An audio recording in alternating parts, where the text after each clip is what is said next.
Saudara-saudari, Injil kita pada hari ini diambil dari Injil Matius bab 26 ayat 14 sampai 25. Sekali peristiwa, pergilah seorang dari ke-12 murid itu yang bernama Yudas Iskariot kepada imam-imam kepala. Ia berkata, "Apa yang hendak kamu berikan kepadaku supaya aku menyerahkan dia kepada kamu?" Mereka membayar 30 uang perak kepadanya. Dan mulai saat itu Yudas mencari kesempatan yang baik untuk menyerahkan Yesus. Pada hari pertama dari hari raya roti tak beragi, datanglah murid-murid Yesus kepadanya dan berkata, "Di manakah engkau kehendaki kami mempersiapkan perjamuan Paskah bagimu?" Jawab Yesus, "Pergilah ke kota kepada si Anu, dan katakan kepadanya, beginilah pesan guru, waktuku hampir tiba. Di dalam rumahmu lah aku mau merayakan Paskah bersama-sama dengan murid-muridku." Lalu murid-murid melakukan seperti apa yang ditugaskan Yesus kepada mereka dan mempersiapkan Paskah. Setelah hari malam, Yesus duduk makan bersama dengan ke-12 murid itu.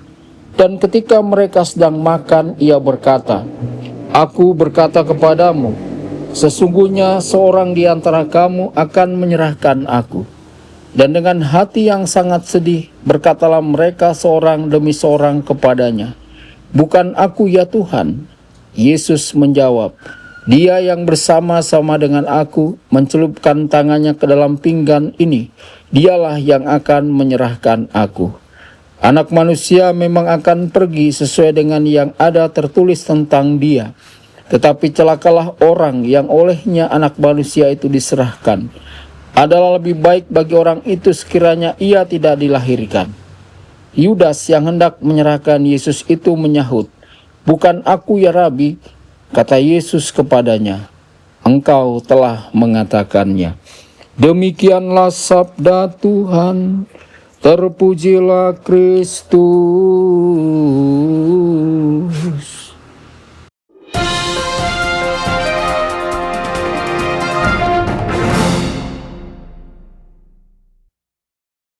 Dalam nama Bapa dan Putra dan Roh Kudus, amin. Saudara dan saudari terkasih dimanapun Anda berada, jumpa lagi dengan saya Romo Tedens dalam saluran Warta Kabar Sukacita. Semoga Anda semua dimanapun berada senantiasa dalam keadaan sehat dan bahagia. Injil hari ini membawa kita masuk ke dalam suasana perjamuan terakhir. Pada saat itu Yesus sedang duduk makan bersama murid-muridnya.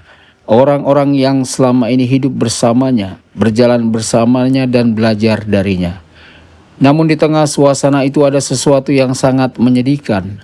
Yesus mengetahui bahwa salah satu muridnya akan mengkhianati dia. Injil mengatakan bahwa hati Yesus gelisah. Hal ini menunjukkan kepada kita bahwa Yesus sungguh-sungguh manusia. Ia merasakan kesedihan yang mendalam ketika melihat orang yang dikasihinya memilih jalan dosa. Pengkhianatan Yudas sebenarnya tidak terjadi secara tiba-tiba.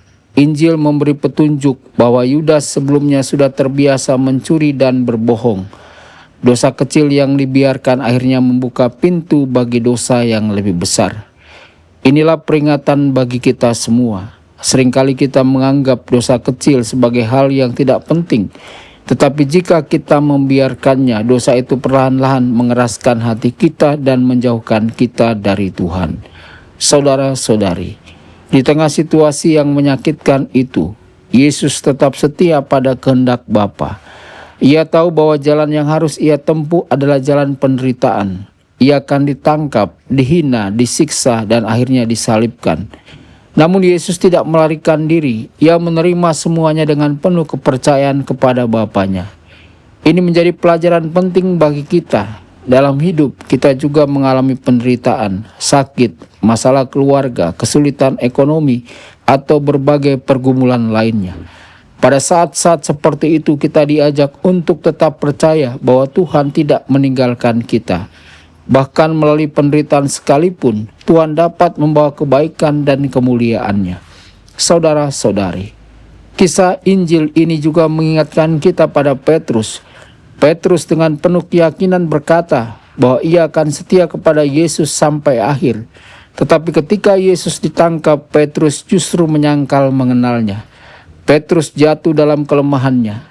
Namun yang membedakan Petrus dari Yudas adalah bahwa Petrus bertobat dan kembali kepada Tuhan.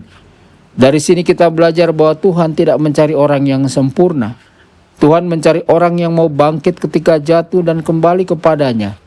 Karena itu jika kita pernah gagal, jika kita pernah jatuh dalam dosa, janganlah putus asa. Pintu pengampunan Tuhan selalu terbuka bagi kita. Saudara-saudari, dari Injil hari ini kita dapat mengambil 3 pelajaran penting. Jangan meremehkan dosa kecil, karena dosa kecil dapat membawa kita kepada dosa yang lebih besar. Tetaplah percaya kepada Tuhan dalam setiap penderitaan hidup. Ketika kita jatuh dalam kelemahan, bangkitlah dan kembali kepada Tuhan yang selalu mengampuni. Semoga kita belajar untuk semakin setia mengikuti Kristus yang telah mengasihi kita sampai menyerahkan hidupnya demi keselamatan kita. Tuhan Yesus memberkati Anda semua. Sabda Allah adalah kebenaran.